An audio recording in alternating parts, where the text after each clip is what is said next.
qui avait pour vocation en fait, à favoriser la valorisation de projets de recherche, d'expertise, de brevets, etc. par les enseignants-chercheurs. Bonjour Marianne Laurent. Bonjour. Quelle est ta mission dans cette école? Alors je suis responsable de l'incubateur sur le campus de Rennes et également copilote du projet innovation auprès des étudiants de deuxième année. Alors, projet innovation, ça touche automatiquement le champ pédagogique. Comment on forme à l'innovation des étudiants? Alors ça c'est un sacré défi ce qu'on a.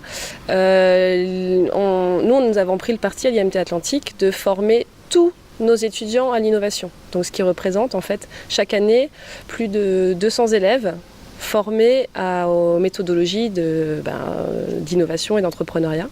Ce qui consiste finalement à leur apprendre à gérer un projet en milieu incertain. Ils ne savent pas quel est le produit qu'ils vont développer, qui sont leurs utilisateurs, comment ils vont le vendre, à quel prix ils vont le vendre, comment ils vont le marketer.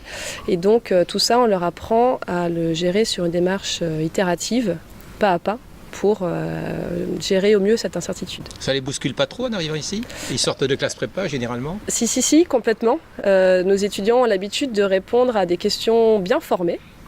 Avec des réponses très créatives parfois, très intelligentes, mais en tout cas ils n'ont pas l'habitude d'être bousculés comme on le fait, à prendre des décisions sans forcément avoir des consignes très claires, très nettes sur où ils vont et comment arriver à cet objectif. Alors, parmi les compétences du 21e siècle, on cite aisément la créativité, mais la créativité ça s'apprend?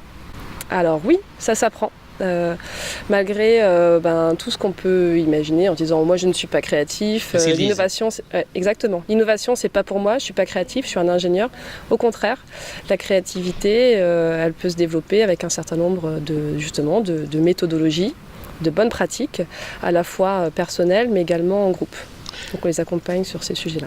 La notion de Lean Startup, si je comprends bien? Oui. C'est quoi? Alors Lean Startup, c'est ce que je vous expliquais tout à l'heure, c'est d'aider finalement les étudiants, les porteurs de projets, à naviguer dans cette incertitude. Plutôt que de passer un an, par exemple, à développer une solution et se rendre compte au bout de cette année que cette solution ne répond à aucun problème et qu'il n'y a aucun client qui veulent l'acquérir. Le Lean Startup prône en fait une méthodologie itérative où on va aller tester d'abord le problème, puis l'offre qu'on développe et enfin sa solution le plus rapidement en fait au marché. C'est une démarche qui s'apparente au design thinking? En quelque sorte, oui, elle est très proche. On parle aussi de méthodologie d'agilité appliquée finalement aux projets innovants. Alors comment expliquer à des étudiants qui sortent de classe prépa où la norme c'est la règle, qu'effectivement les entreprises attendent cela d'eux? Ah, grande question. Écoutez, on a notamment via l'incubateur, le réseau d'entrepreneurs qu'on développe aux côtés de l'école, on a énormément en fait de moments, de témoignages, de rencontres, de discussions en fait entre les étudiants, les entrepreneurs et également les laboratoires de l'école qui sont très proches. On est en démarche très progressive donc. Ouais, progressive, itérative, inclusive. Bon, on peut multiplier les adjectifs. Des mots qui n'étaient pas fréquents il y a une vingtaine d'années dans les écoles d'ingénieurs, non? Eh bien, écoutez, je n'étais pas là il y a une vingtaine d'années. Alors, je vais poser la question autrement. Quand vous avez fait vos études d'ingénieur, justement, je ne sais pas il faut remonter très loin, mais peut-être pas beaucoup. Est-ce qu'on en parlait déjà? Eh bien, écoutez, j'étais moi-même étudiante de ce projet innovation. Pas à l'IMT Atlantique, car l'école s'appelait à ce moment-là Télécom Bretagne. Alors le projet innovation, je crois qu'il a plus de 15 ans maintenant.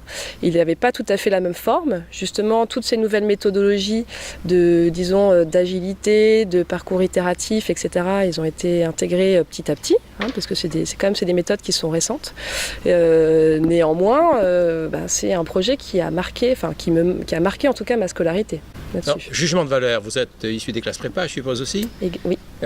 Jugement de valeur, il faudrait modifier quoi dans les classes prépa pour faire en sorte qu'il y ait une meilleure préparation à cette agilité et à cette dimension de créativité et d'innovation? Alors moi je suis issue des classes prépa HEC. Ah. Scientifique, Oui, certes, oui. mais HEC. Et alors, on y est davantage préparé que dans les sciences dures? Non, c'est pareil, on bachote. Alors, changer le bachotage? C'est du bachotage, du bachotage, du bachotage. Écoutez, c'est tout le système éducatif Qu'il faut revoir. Ouais, qu'il faut revoir quelque Bon, part. donc vous avez un sourire là, mais vous n'allez pas plus loin. Merci quand même. Merci.